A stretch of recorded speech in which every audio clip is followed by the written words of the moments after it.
আলাইকুম প্রিয় দর্শক মন্ডলী, লতিরাজ কচু। এই লতিরাজ কচু বিষয়ে আমি কিছু আলোচনা করব এক কৃষক ভাইয়ের সাথে। আসসালামু আলাইকুম শাহিন ভাই। ওয়ালাইকুম আসসালাম ওয়া রাহমাতুল্লাহি ওয়া বারাকাতুহু। কি অবস্থা ভাই, ভালো জি আছেন? আলহামদুলিল্লাহ ভালো আছি ভাই। আচ্ছা, এই লতিরাজ কচুতে ফলন কেমন ভাই? ফলন মাশাআল্লাহ ভালো। আপনার 1 বিঘা জমি থেকে আমরা এখন কাটতেছি আপনার 9 মুন, 9.5 মুন, 10 মুন, 8 মুন এরকম চালানোর হয়? সাথে এরকম এই যে কাটতেছি। এই আমাদের দেখেন লতিগুলান দেখুন লতি। আমাদের লতি আবার মোটা লতি তো। এটা এই অল্পতেই তো মনে হয় ওজন হয়। হ্যাঁ ভাই, এই দেখেন এক হাত দিয়ে রাখা মুশকিল হয়ে যাচ্ছে। এই দেখতেছেন সব লতি এই দেখেন বের হচ্ছে। এই দেখেন বের হচ্ছে সব এইগুলান এই মোটা লতি সব।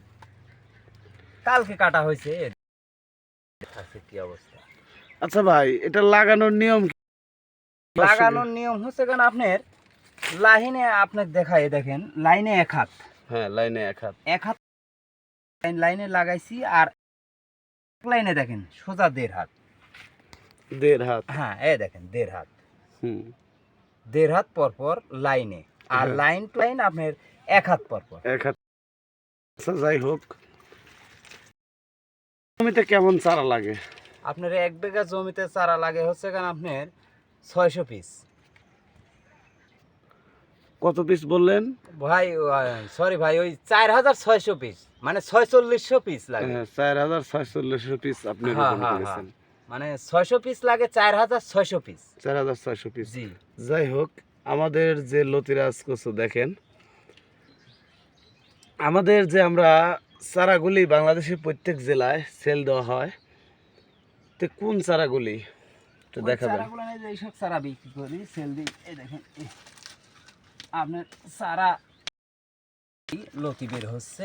এই দেখেন চারা থেকে লতি বের হচ্ছে। চারা থেকেই লতি বের হচ্ছে সব। এইসব চারাগুলো বিক্রি করি। এই দেখেন আরো চারা আছে। এই দেখেন আমাদের চারা থেকেই লতি বের হচ্ছে। এই দেখেন সব চারা থেকেই লতি বের হচ্ছে। এইসব চারাগুলো আমরা বিক্রি। তো দর্শক মন্ডলী, চারার পিস কত করে ভাই? চারা 2 টাকা পিস বিক্রি করি। 2 টাকা পিস হিসাবে চারা বিক্রি করা হয়। জি। তো প্রিয় দর্শক মন্ডলী, আপনারা যদি লতিরাজ কচু চাষ করতে চান তাহলে আমাদের সাথে যোগাযোগ করতে পারেন। আমরা বাংলাদেশের প্রত্যেক জেলায় এই চারাগুলি সেল দিয়ে থাকি।